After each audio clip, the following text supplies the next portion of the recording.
Mumbai metro 3च्या तिकिटावरून नवीन वाद निर्माण झालाय। मुंबई मेट्रो मार्गिका ॲक्वा लाईन 3च्या तिकिटावर लिहिलेल्या स्टेशनच्या नावावरून हा मोठा वाद आता निर्माण झालाय।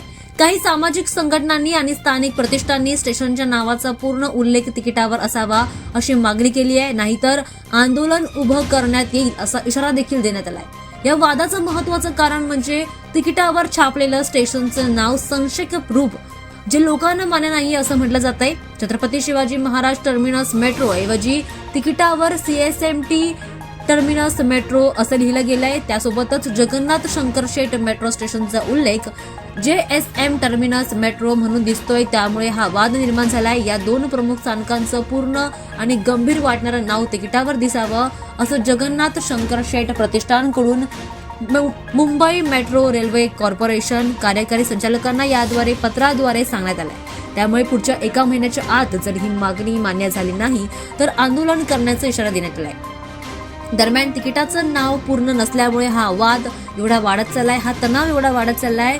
मुंबई मेट्रो 3 ही पूर्णपणे भूमिगत 33.5 किमी लांबीची लाईन असून कुलाबा ते बँड्रा आणि सेब्ज यांना जोडते। यात सुमारे 26 भूमिगत स्टेशन आहेत आणि ही मुंबईकरांसाठी एक महत्त्वाची संचार सुविधा बनली आहे। मात्र आता या तिकिटावरून नवीन वाद निर्माण झाल्याचं पाहायला मिळतं।